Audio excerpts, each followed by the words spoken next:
아멘. 이 시간 경배와 찬양으로 하나님께 영광 돌리겠습니다. 천사 찬송하기를.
의로우신 예수님 영광의 왕이시고 세상 빛이 되시며 우리 생명 되시는 죄인들을 불러서 거듭나게 하시고 영생하게 하시니 함께 찬양하여라.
은혜 받으실 시간이 됐습니다.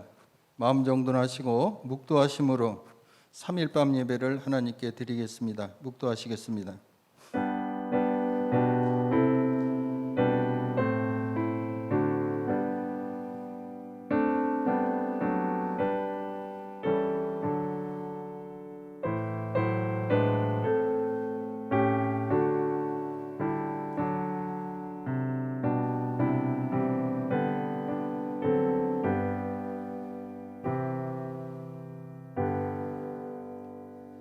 고마우신 아버지 하나님, 고르지 못한 날씨 가운데 세상이 허둥지둥 뒤숭숭한 가운데서도 아버지 앞에 나와 예배하는 아버지 백성들 기억하시고 이들이 드리는 기도마다 아버지께서 들어 응답 주시는 축복이 있게 하여 주옵소서. 이 시간 많은 건 채워지는 은혜의 시간 되게 하실 줄 믿사옵고 예수님 이름으로 감사하며 기도합니다. 아멘. 사도신경하심으로 신앙 고백하겠습니다. 전능하사 천지를 만드신 하나님 아버지를 내가 믿사오며 그 외아들 우리 주 예수 그리스도를 믿사오니 이는 성령으로 잉태하사 통정녀 마리아에게 나시고 본디오 빌라도에게 고난을 받으사 십자가에 못 박혀 죽으시고 장사한 지 사흘 만에 죽은 자 가운데서 다시 살아나시며 하늘에 오르사 전능하신 하나님 우편에 앉아 계시다가 저리로서 산 자와 죽은 자를 심판하러 오시리라. 성령을 믿사오며 거룩한 공예와 성도가 서로 교통하는 것과 죄를 사하여 주시는 것과 몸이 다시 사는 것과 영원히 사는 것을 믿사옵나이다. 아멘. 찬송 524장 드리겠습니다.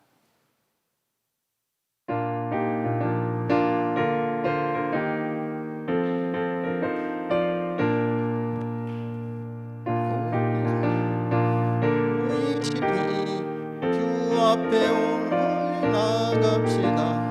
우리를 찾는 구주 예수 곧 오라 하시네. 죄악 벗은 우리 영혼은 기뻐 뛰며 주를 보겠네. 하늘에 계신 주 예수를 영원히 섬기리. 하시는 말 기쁘게 성공하세. 구주를 뒤지체 말고 속속히 나가세. 죄악 벗은 우리 영혼은 기뻐 뛰며 주를 보겠네. 하늘에 계신 주 예수를 영원히 섬기리.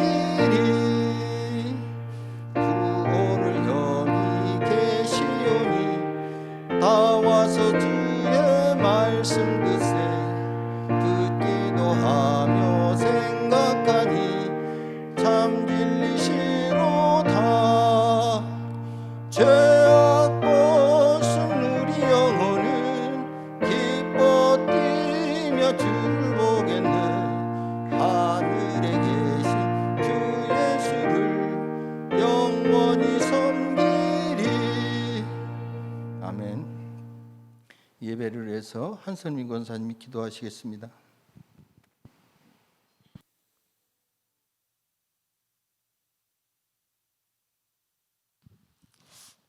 기도하겠습니다.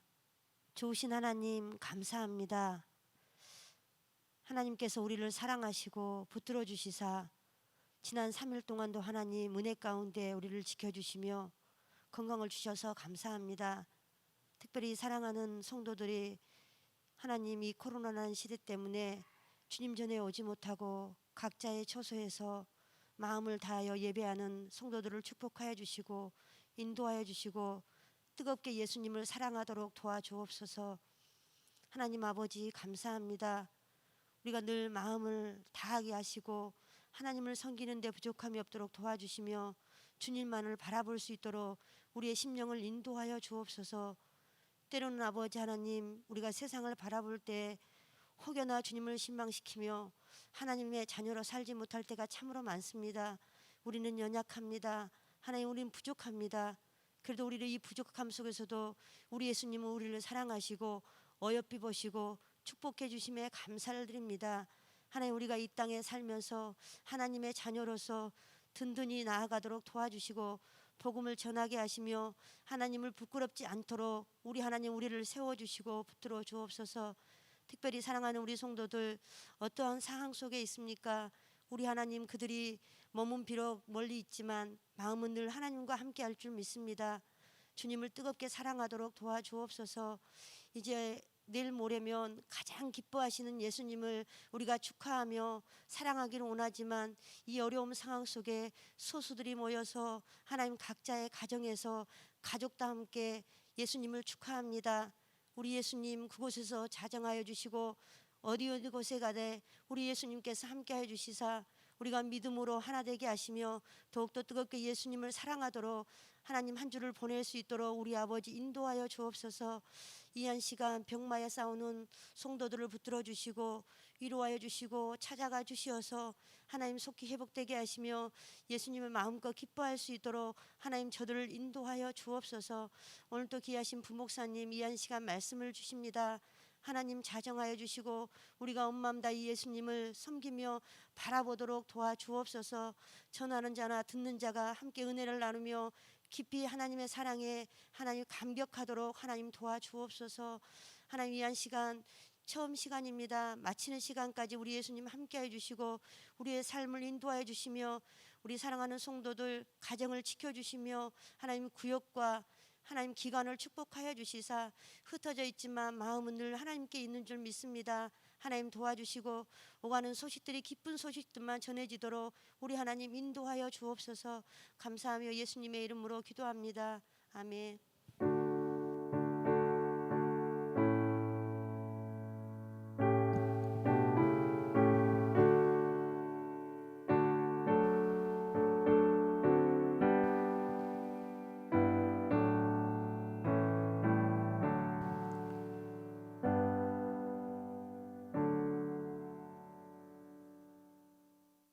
김지원 목사님 나오셔서 이렇게 예배드리세요. 하나님을 기쁘시게 해드리는 예배란 무엇인가? 라는 제목으로 말씀 전하실 때 은혜의 축복의 시간이 될 줄 믿습니다. 이어서 담임 목사님 나오셔서 교회 소식과 헌금봉헌 해주시겠습니다. 이 시간 예수 그리스도의 그 사랑으로 서로를 좀 축복했으면 좋겠습니다. 이 자리에 계신 분 몇 분 안 계시고 그렇지만 또 온라인으로 예배 드리신 분, 홀로 계신 분도 계시고 가족과 함께 계신 분도 계실 텐데요. 이렇게 인사하고 같이 예배 가운데 말씀을 들었으면 좋겠습니다. 주님께서 우리를 사랑하십니다. 네, 이 시기 가운데 참 모이지 못하고 어렵지만 변하지 않는 것이 있죠. 바로 우리 주님께서 우리를 사랑하신다는 것입니다. 그 은혜 속에서 우리가 세상에 갖고 있던 근심과 염려들을 내려놓으시고 우리 살아계신 주님, 영생하신 우리 주님께 마음을 드리시는 귀한 시간 되시기를 바랍니다. 오늘 우리가 함께 나누실 말씀은 신약성경 로마서 12장 1절에서 2절까지 말씀입니다. 우리 다 찾으셨으면은 우리 두 절을 한 목소리로 같이 읽도록 하겠습니다. 시작. 그러므로 형제들아, 내가 하나님의 모든 자비하심으로 너희를 권하노니 너희 몸을 하나님이 기뻐하시는 거룩한 산 제물로 드리라. 이는 너희가 드릴 영적 예배니라. 너희는 이 세대를 본받지 말고 오직 마음을 새롭게 함으로 변화를 받아 하나님의 선하시고 기뻐하시고 온전하신 뜻이 무엇인지 분별하도록 하라. 아멘. 네, 오늘은 이 말씀을 가지고 이렇게 예배드리세요. 하나님을 기쁘시게 해드리는 예배란 무엇인가? 라는 제목으로 설교를 나누겠습니다. 우리가 어떤 예배를 드려야 하나님께 참된 예배를 드릴 수 있는 것일까요? 다시 말하면 우리가 어떤 예배를 드려야 하나님을 기쁘시게 해드릴 수 있을까요? 이것은 우리 그리스도인들에게 굉장한 중요한 질문이죠. 그런데 여러분, 이 질문의 답을 바로 말씀드리기 전에, 오늘 말씀을 통해 말씀드리기 전에 이 질문에 앞서서 또 다른 중요한 질문 한 가지를 우리가 좀 먼저 얘기해 보려고 합니다. 그 질문이 무엇이냐면은 왜 우리가 하나님께 꼭 예배드려야 하는가라는 거예요. 우리가 왜 꼭 하나님께 예배를 드려야 됩니까? 그 대답으로 교회를 다니기 때문에 예배를 드려야 한다던가, 이제 예수님 믿으니까 예배를 드려야지요, 또는 종교에는 당연히 예배라는 것이 다 있으니까 우리가 기독교를 선택했으니 우리가 예배를 드려야죠, 이런 대답으로는 그 대답이 충분하지가 않습니다. 왜냐하면 무언가 우리가 그냥 할 수 있는 것은 아니죠. 명령에 의해서 또 시키는 대로 하고 그냥 해야 하는 거야 라는 대답으로 하나님께 예배할 수는 없기 때문에 그렇습니다. 제가 어릴 때예요, 제가 주일학교 교사를 조금 일찍 시작했어요. 국민학교, 이제 초등학교 이제 5, 6학년 때부터 보조교사를 조금씩 시작하다가 중학생이 되면은 당연히 보조교사를 하는 걸로 알고 있었어요.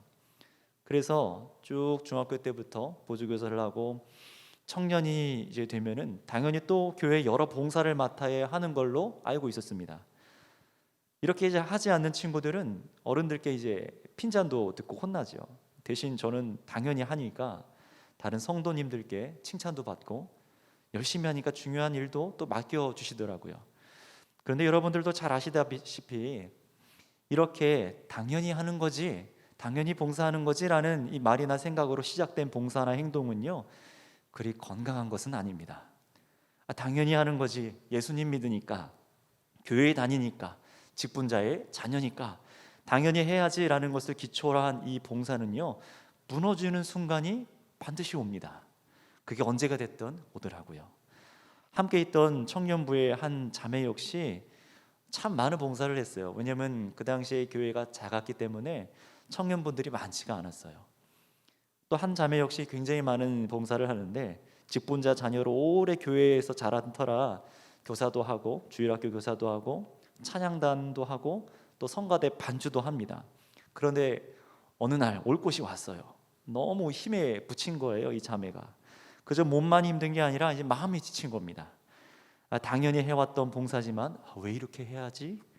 왜 이렇게 희생해야만 하지? 왜 이렇게 기쁨이 없지? 이런 고민이 생기는 것 자체를 또 죄 짓는 것처럼 생각해서 괴로워하기도 하고 계속해서 이 쳇바퀴 안에서 그런 시간을 보내고 있었어요. 그러다가 조금 쉬어야겠다라는 마음 때문에 잠시 주일학교 교사를 그만하겠다고 이렇게 말을 한 거예요. 말을 드렸지요.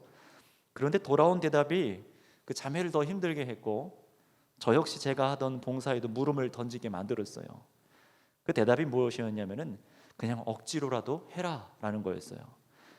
그렇게 말씀해 주신 나름대로 이유는 있었습니다. 예수님께서 십자가를 지시고 올라가실 때 쓰러지시자 병정들이 구레네 사람 시몬에게 억지로 십자가를 대신 지게 하시지 않았습니까? 그런데 이후에 이 구레네 시몬도 억지로 그때는 십자가를 졌지만 후에 가문이 잘 됐다, 복을 받았다, 그러니 지금은 이것이 힘들고 괴롭지만 꼭 참고 억지로라도 내 십자가다라고 생각해서 봉사하라라는 이 말이었습니다. 어떻게 됐을까요? 결국 그 자매는 그렇게 참고 하긴 했지만 몇 년이 안 돼서 함께 있던 공동체를 떠났습니다.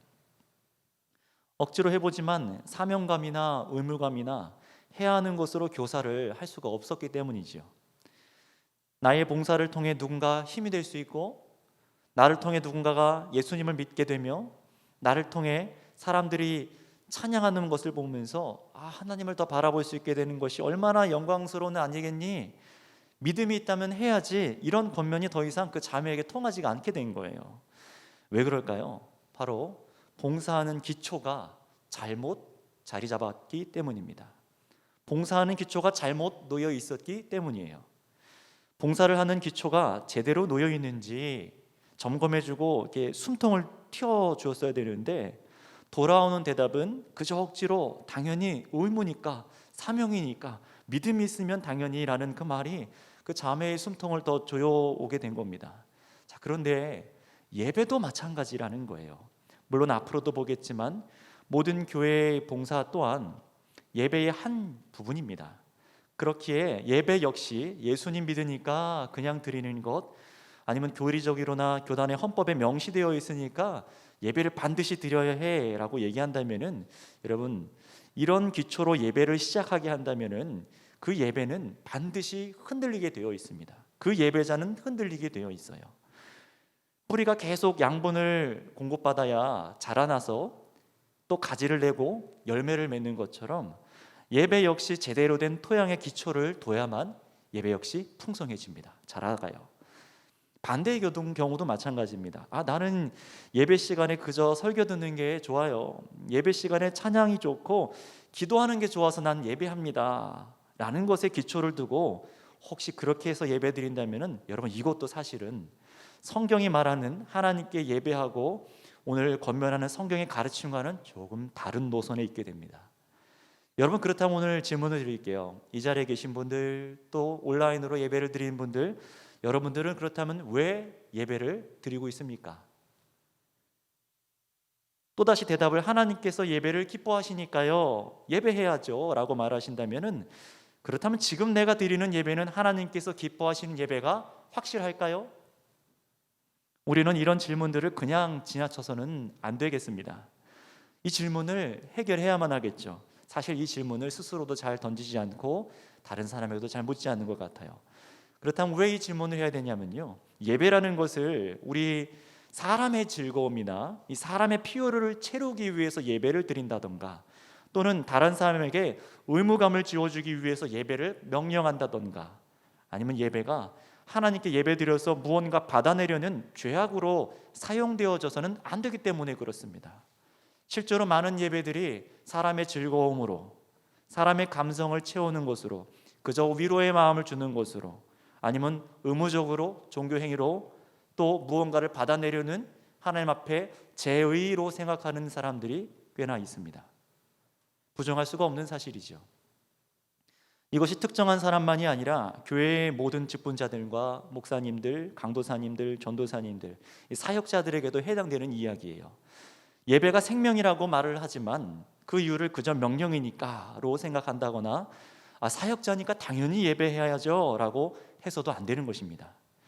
하나님께 드리는 예배가, 우리의 예배가 무거운 의무가 되어버리다던가, 사역자의 경우에, 또 사역자도 예배를 드리지만 기쁨을 잃어버린다면은 여러분, 그 예배는 정말로 하나님께서 기뻐 받으시는 예배가 될 수 있을까요? 그러니 우리는요, 예배 드리는 기초를 분명히 할 필요가 있습니다. 어느 때쯤 해서 이 얘기를 하는 것이 아니라 항상 우리는 이 말씀을 오늘 기억해야 돼요. 지난주에 우리가 그러므로라는 단어를 갖고 굉장히 중요한 얘기를 나눴지 않았습니까? 항상 기억합시다라고 했어요. 오늘 말씀도 그런 거예요. 자, 그렇다면 우리가 하나님께 예배를 드려야 하는 가장 기초를 어디에다가, 무엇에다가 두어야 될까요? 다시 말하면은 우리가 하나님을 예배드리는 그 뿌리를 어디에 두고 시작을 해야 할까요? 이것을 먼저 분명히 붙잡고, 그래서 하나님께서 기뻐하시는 예배가 무엇인지를 이후에 좀 간략하게 나누고 이 설교를 본격적으로 12장을 쭉 시작하도록 하겠습니다. 자, 그래서 제가 원하는 것은 무엇이냐면은, 성경이 정말 원하는 것은 무엇이냐면, 저와 여러분이 모두가 하나님을 예배하는 데에 있어서 성경대로 예배하시고 성경대로 기뻐하고 이 믿음에서 흔들리지 않기를 바랍니다. 자, 그렇다면 여러분, 사도 바울이 말하는 것을 한번 읽어보도록 하겠습니다. 1절 말씀 한번 같이 읽어볼까요? 시작. 그러므로 형제들아, 내가 하나님의 모든 자비하심으로 너희를 권하노니 너희 몸을 하나님이 기뻐하시는 거룩한 산 제물로 드리라. 이는 너희가 드릴 영적 예배니라. 아멘. 뭐라고 말씀하십니까? 너희 몸을 하나님이 기뻐하시는 산 제물로 드려라. 이것이 너희가 드릴 영적 예배다라고 말합니다. 명령문이에요.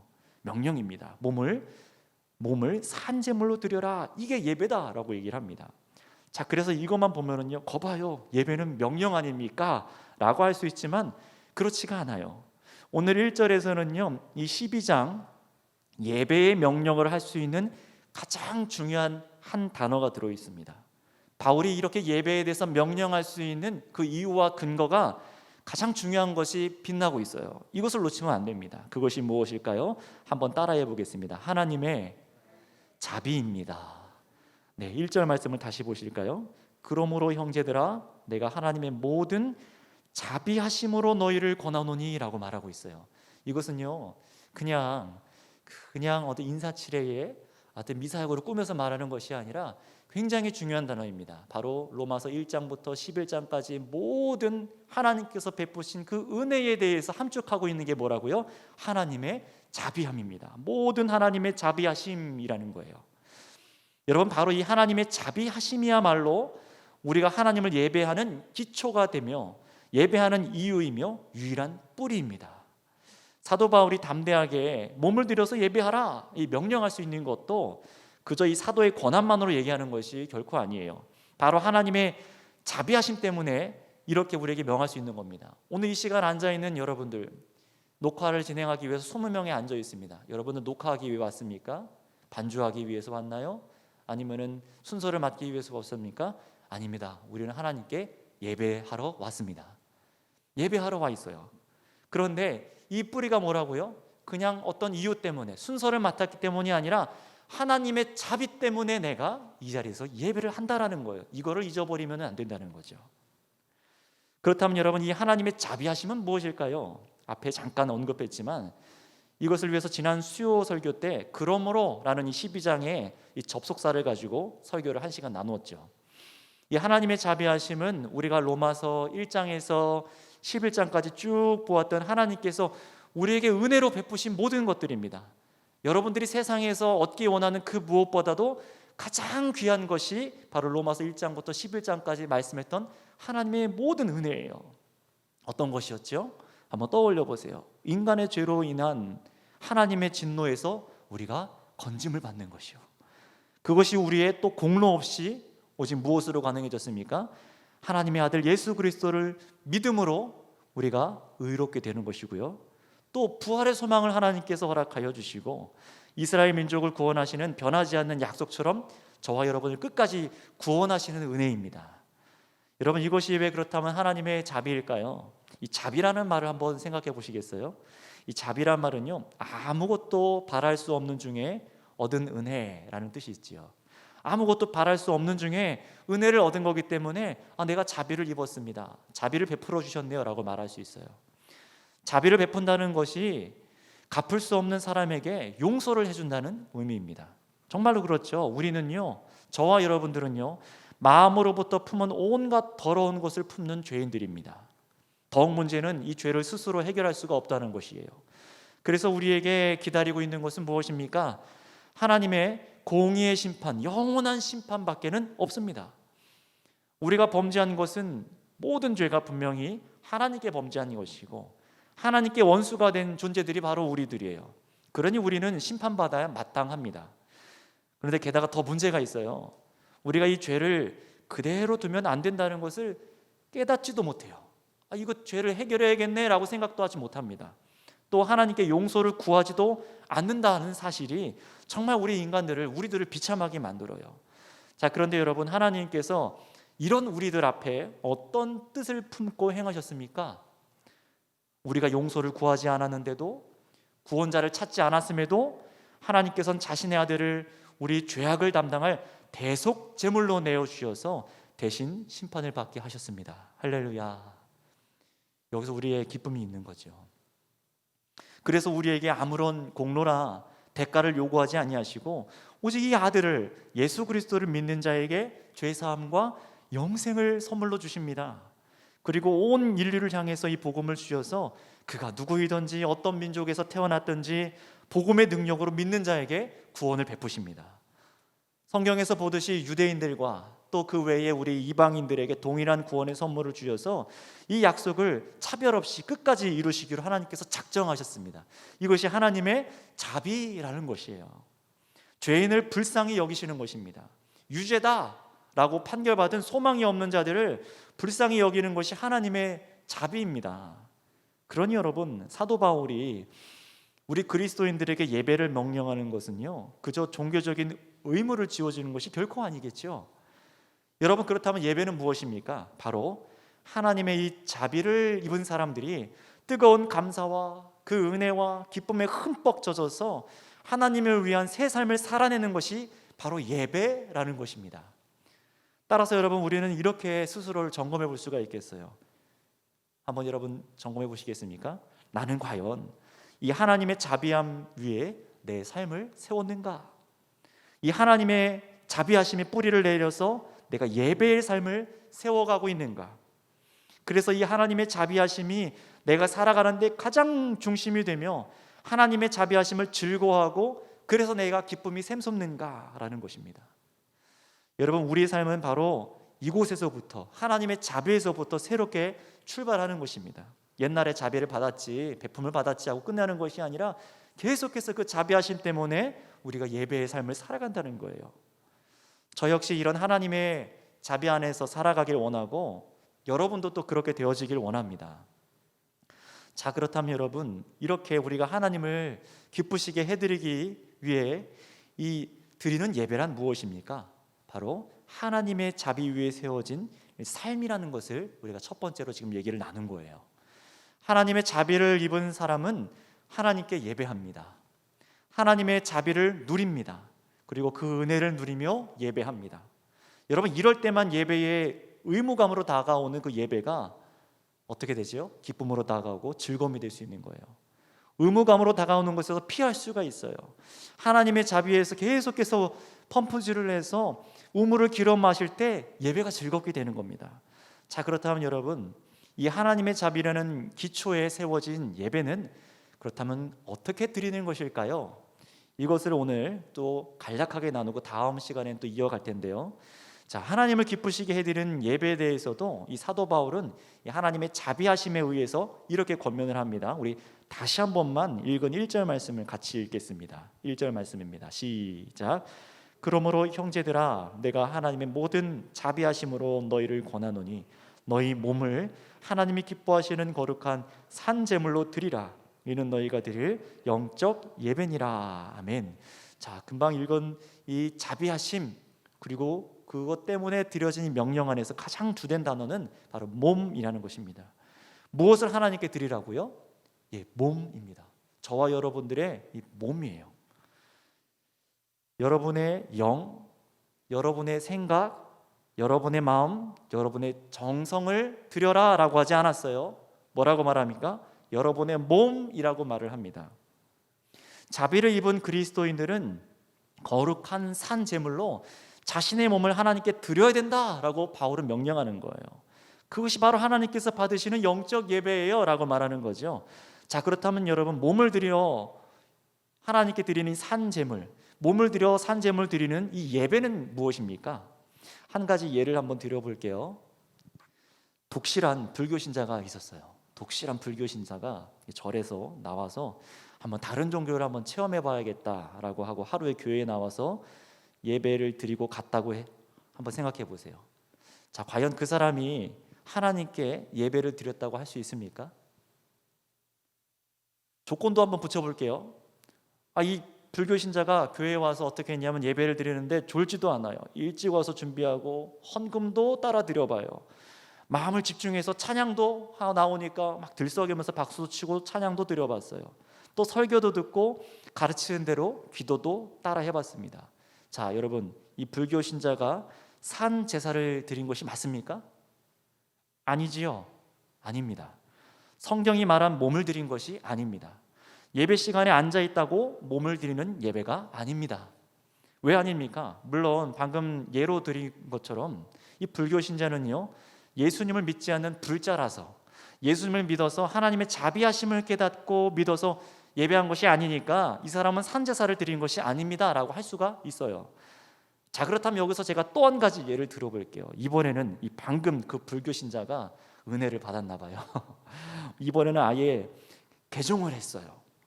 이제는 예수님 믿고 신앙 고백도 진심으로 하는 거예요.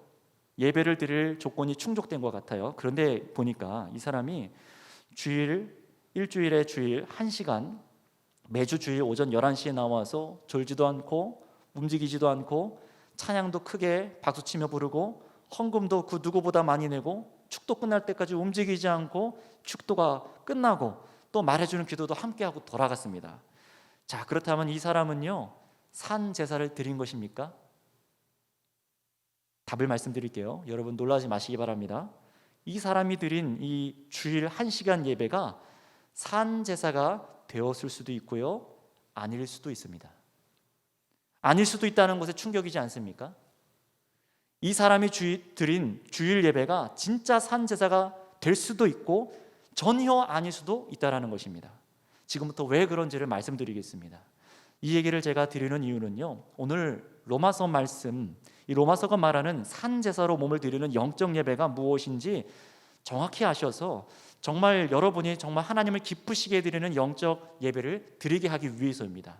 우리가 엇나가지 않고 정말 성경적인 예배를 드리기 위해서예요. 자, 그럼 보겠습니다.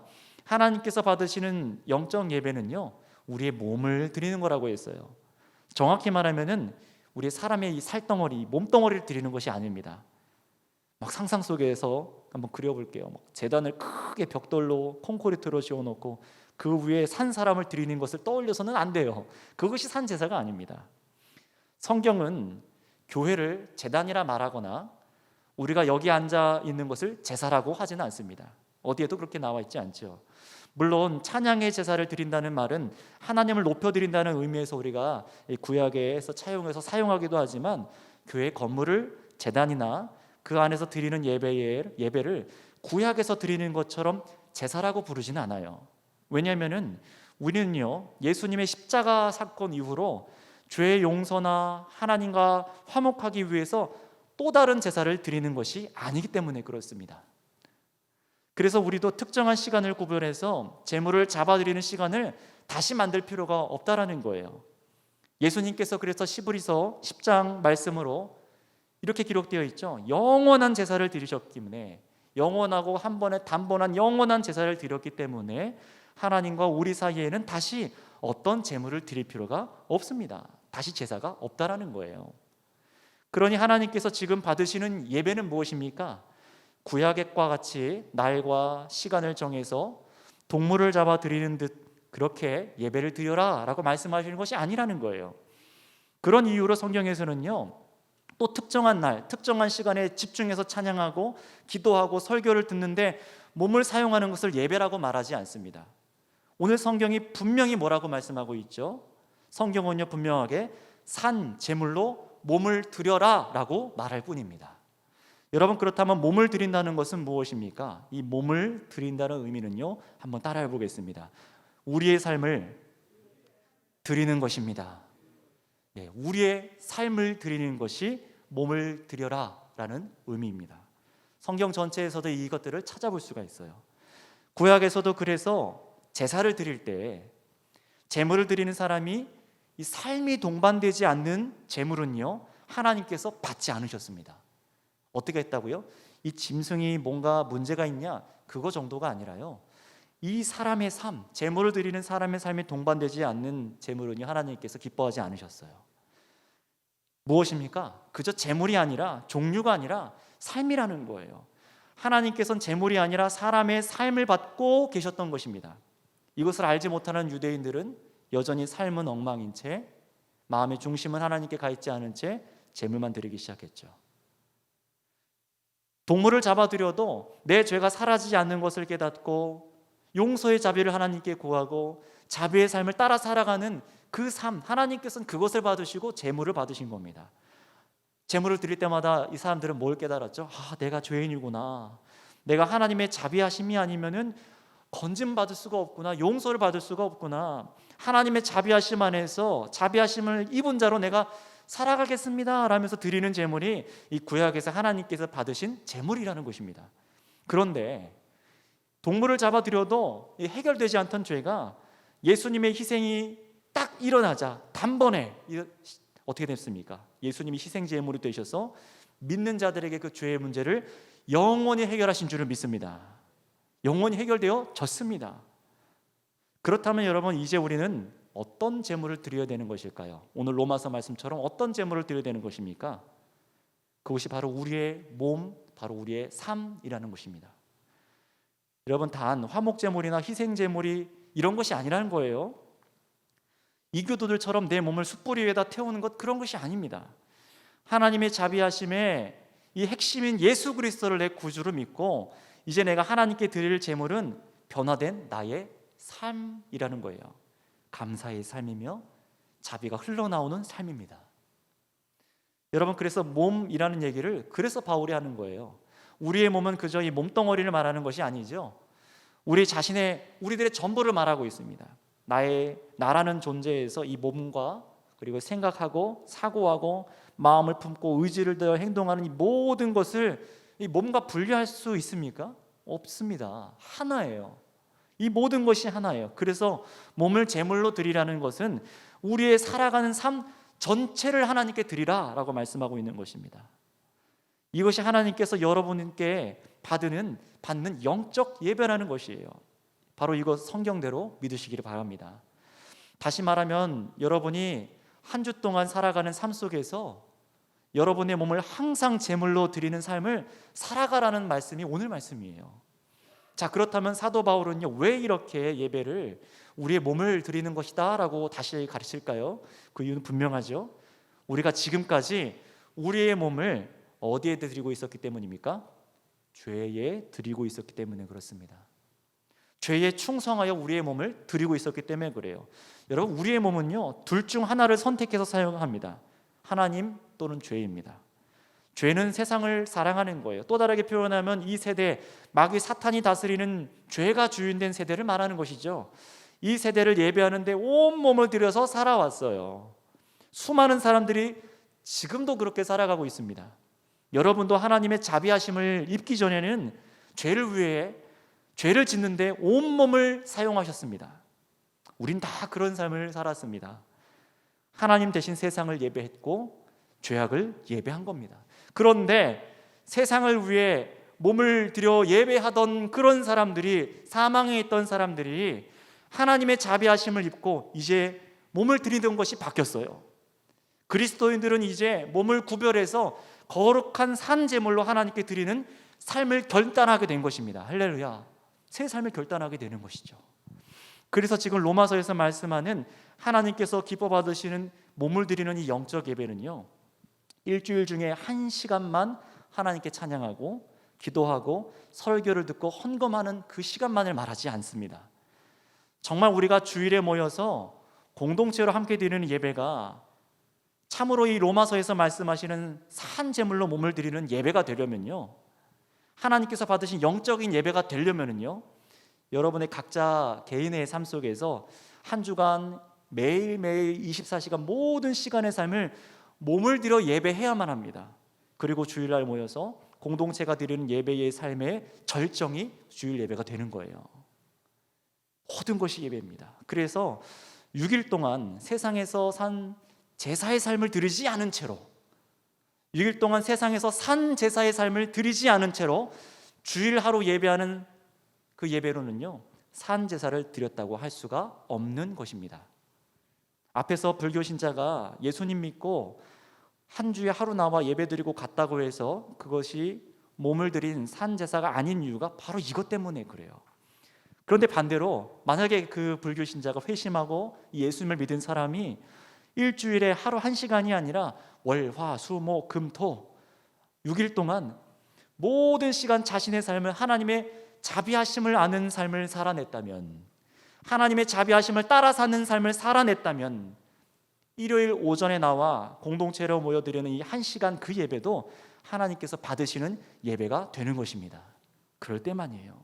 여러분, 그게 진짜 하나님께서 받으시는 몸을 산 제물로 드리는 예배입니다.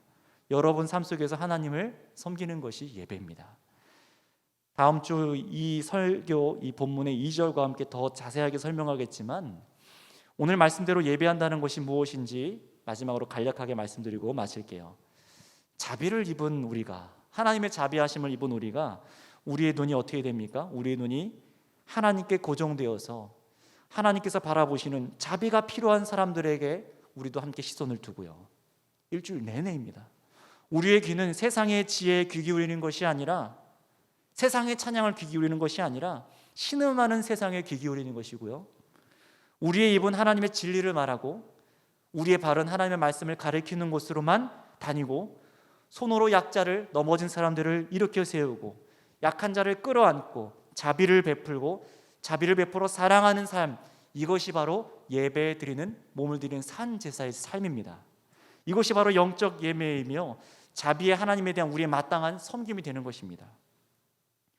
우리의 삶이 있는 모든 현장에서 여러분의 몸을 죄에 드리지 않고 하나님께 드리라고, 그것이 오늘 예배라고 오늘 바울이 가르치고 있는 거예요. 이 예배를 더욱 분명히 하기 위해 다음 주에 나누겠지만, 오늘 설교를 마무리하며 정리하면서 한번 이렇게 다시 한번 우리가 질문을 띄워볼까요? 우리는 이제 그렇다면 어떻게 예배를 드려야 될까요? 물론 분명한 것은 하나님께 예배해야 하는 것입니다. 하나님의 자비로 권하노니 세상에다가 몸을 드려라 라고 하지 않았어요. 하나님의 자비를 입었으니 선행만 하라 라고 하지 않았습니다. 하나님의 자비하심을 입었으니 그냥 삶만 열심히 살고 모이지 말아라, 아니요, 그렇게 가르치지 않았습니다. 하나님의 자비하심으로 권하노니 하나님께 예배해라 라고 말씀하십니다. 그렇다면 여러분, 하나님께 예배하시되 이제 우리의 예배가 오늘 성경과 일치되는 예배가 되어서 정말 우리가 평생에 하나님을 기쁘게 해드리는 그런 산 예배를 드리는 여러분이 오늘 이 시간 그 마음을 같이 품으셨으면 좋겠어요. 또 주중에 삶의 예배와 주일 예배를 구분하지 마셨으면 좋겠습니다. 삶의 예배는 덜 거룩하고 주일 예배는 더 거룩합니까? 아닙니다. 똑같이 거룩합니다. 모든 예배는 거룩합니다. 우리의 삶의 예배와 주일 예배도 다 거룩합니다. 수요 예배와 금요 기도, 새벽 기도, 모든 예배가 우리의 삶의 예배와 차등 없이 거룩합니다. 하나님께서는 바로 그것을 원하시는 거예요. 여기서는 좀 덜 거룩하게 살고 저기 나가서는, 여기 와서는 거룩하게, 아닙니다. 불교 신자가 그렇게 해서 예배가 산제사가 아니라고 했죠. 모두가 거룩해야 됩니다. 주일 예배도 산 제물로 몸을 들여 예배하는 예배의 일부예요. 굉장히 중요한 일부입니다. 성경이 말하는 예배는 이 모든 것이 예배입니다. 여러분이 숨쉬고 살아가는 것 자체가 이제는 예배입니다. 그러니 이 말씀에 순종해서 오늘 기도할 때 우리가 어떤 기도와 간구, 고백을 드려야 될까요? 말씀대로 여러분, 제가 하나님의 자비하심 위에 제 모든 삶을 세우기 원합니다.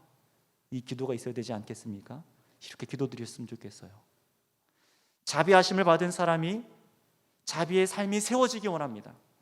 하나님의 자비의 결정체이신 예수님이 내 안에 주인 되셔서 날마다 이 자비 속에 이 은혜를, 자비를 풍성하게 누려서 나의 모든 삶이 거룩한 예배가 되게 해주세요. 그래서 기쁨이 있고 즐거워하게 하여 주세요. 그리고 그 받은 자비 속에서 하나님께서 받으시기에 합당한 제물로서 제 몸을 평생에 드리기 원합니다. 그렇게 고백하셔서 여러분의 기도와 삶이 하나님의 자비하심의 열매요, 하나님께 영광을 돌리는 저와 여러분의 예배의 삶이 되시기를 바랍니다. 같이 기도하겠습니다.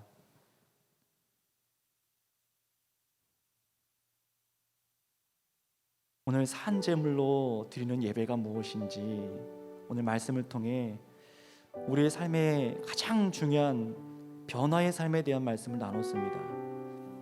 다시 첫 질문으로 돌아갑니다. 여러분, 왜 예배 드리십니까?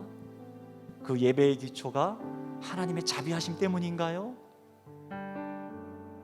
우리는 이 하나님의 자비하심을 잃어버릴 때 예배의 감격을 잃어버리고 구원의 감격을 잃어버리며 흔들립니다. 하지만 사도 바울은 명령하고 있어요. 우리의 몸을 산 제물로 드려라 라고 말합니다. 그런데 일주일에 1시간 예배 드리는 것도 힘들 수 있는데, 아니 24시간 365일을 그렇게 살아가랍니다. 어떻게 그것이 가능할까요? 하나님의 자비하심에 뿌리를 내리는 자마다 그렇게 살아가게 되는 줄 믿습니다. 오늘 그렇다면 이 시간 같이 기도했으면 좋겠어요. 하나님, 내가 다른 곳에서는 힘을 얻을 수가 없습니다. 세상에서 뿌리를 내려봤지만, 내 즐거움을 다른 곳에 둬봤지만, 예배 자리에서 뜨거운 찬양에 내 마음을 두어받기도 했고, 설교를 내 마음에 들어서 어떤 얘기를 하시는지, 어떤 예화가 나오는지 거기에 마음을 두기도 했습니다. 그런데 주님, 그것이 아니라 모든 것을 받으시는 바로 하나님의 자비하심에 내 마음을 두기 원합니다.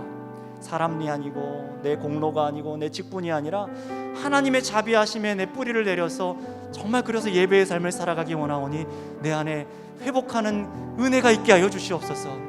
뜨거움이 있게 하시고, 특별히 이 코로나 시대 가운데 위축되고 정말 즐거움을 잃어버리고 어려운 가운데 있는 사람들 가운데에도 하나님, 오늘 이 하나님의 자비하심이 가장 크게 보여지게 하여 주시옵소서. 그래서 우리의 몸을 드리는 모든 삶, 일주일의 모든 삶이 산제사 예배가 되게 해달라고 이 시간 우리 주여 한번 부르시고 이 예배의 삶을 살기 원합니다 하고 같이 기도하겠습니다. 주여, 아버지 하나님 감사를 드립니다. 하나님 아버지, 우리가 이제는 죄악에 순종하며 죄악에 예배하다 죄악을 즐거워하는 자들이 이제는 아버지 생명을 입은 우리가 생명을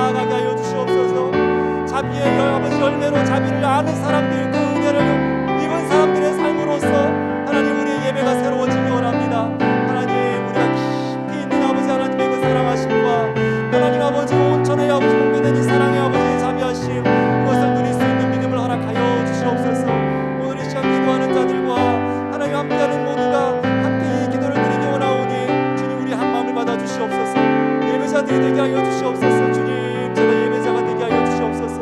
하나님, 우리의 눈이 정말 하나님께서 기뻐하시는 것에 눈이 가길 원하고, 우리의 손과 발과 우리의 입술과 말하는 것이, 듣는 것이 하나님 세상을 찬양하고 세상을 기뻐하는 것이 아니라 아버지 하나님께서 기뻐하신 자비의 삶을 살아가기 위하여 그 삶을 살아가게 원하오니 역사하여 주시옵소서.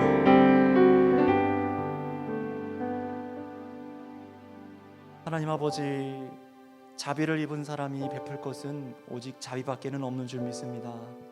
우리의 삶이 이전에는 강팍하여 세상을 예배하던 자들이어서 하나님, 우리가 자비를 베풀기보다는 하나님 원망하고 불평하며 시기하며 분내며 우리 안에 욕심이 얼마나 많았는지를 고백합니다.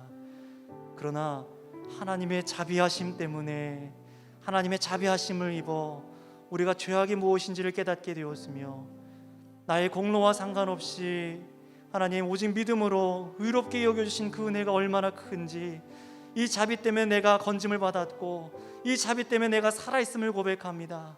내가 오늘 하루 실족하며, 내가 오늘 세상 때문에 마음이 아프며 세상에서 추구한 것들을 얻지 못해서 괴로운 것보다 하나님, 이 하나님의 자비를 깨닫지 못하여서 흔들리고 있는 나의 모습을 더 아파하게 하여 주시옵소서.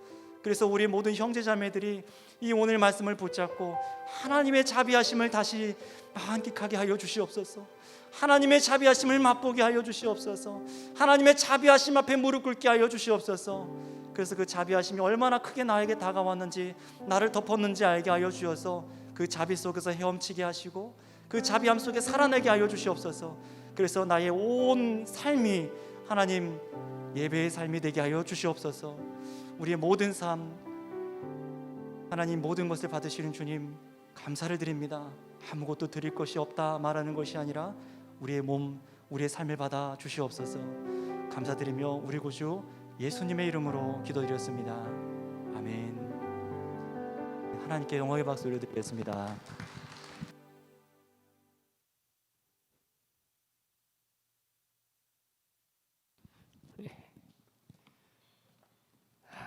감사합니다. 드리신 헌금 봉헌하도록 하겠습니다.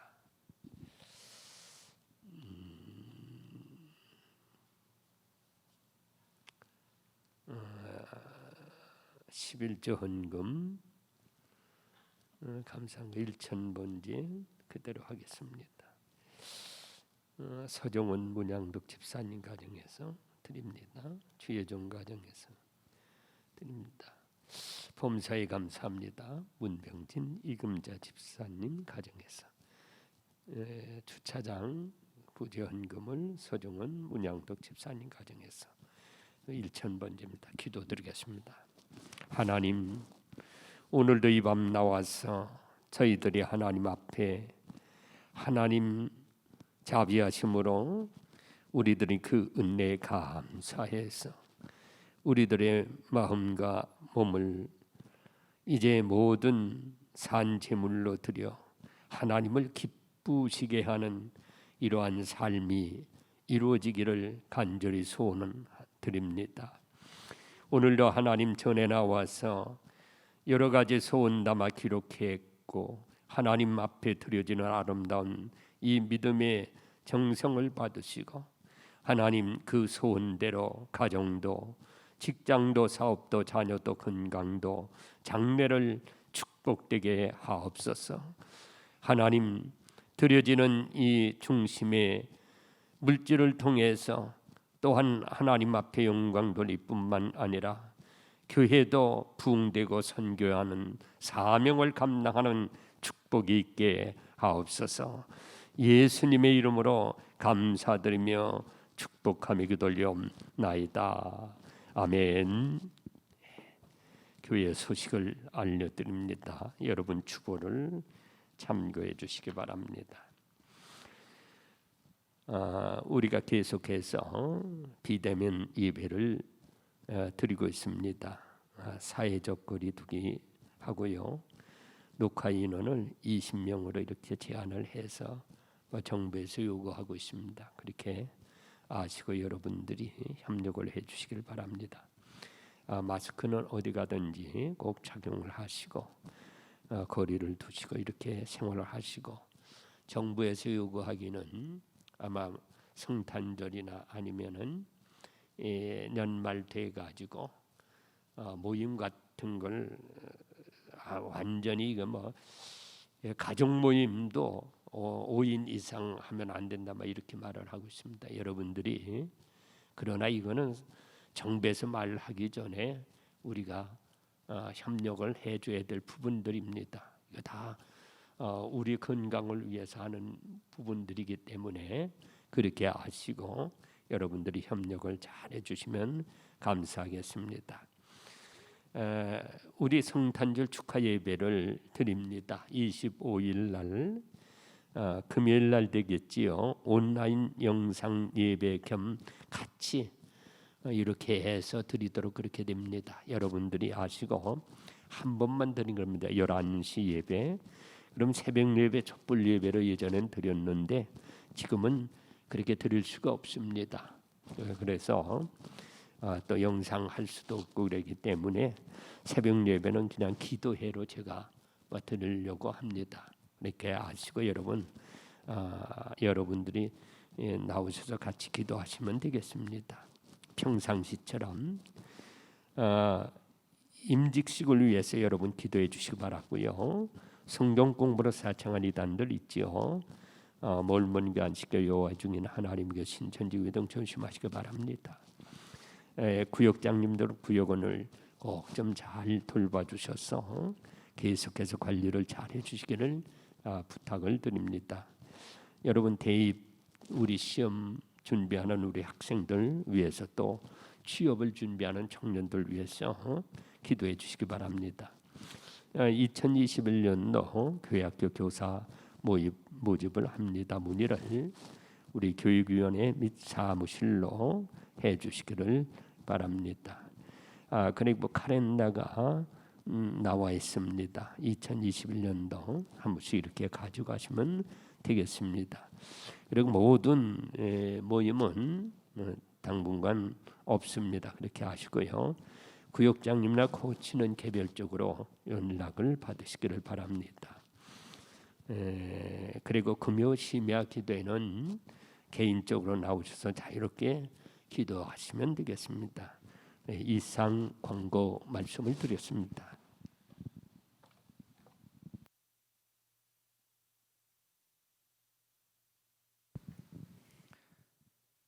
찬송 502장 드리겠습니다.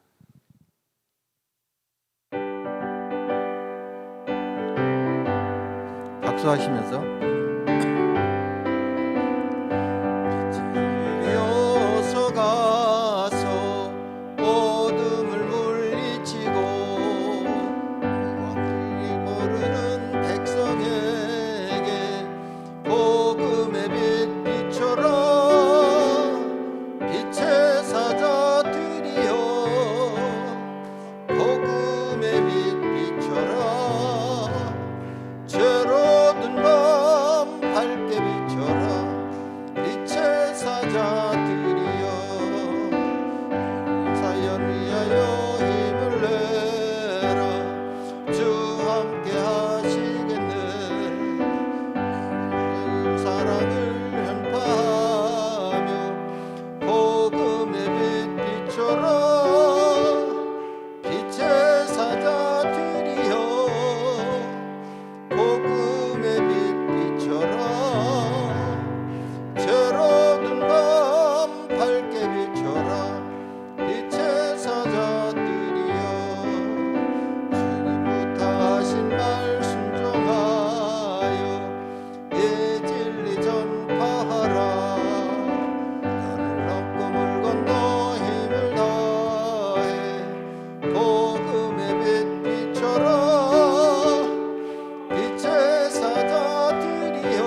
주님 가르쳐준 기도로 예배를 마치겠습니다. 하늘에 계신 우리 아버지여, 이름이 거룩히 여김을 받으시오며 나라의 마옵시며 뜻이 하늘에서 이루어진 것 같이 땅에서도 이루어지이다. 오늘날 우리에게 일용할 양식을 주옵시고 우리가 우리에게 죄 지은 자를 사하여 준 것 같이 우리의 죄를 사하여 주옵시고 우리를 시험에 들지 말게 하옵시며 다만 악에서 구하옵소서. 대개 나라와 권세와 영광이 아버지께 영원히 싸움나이다. 아멘.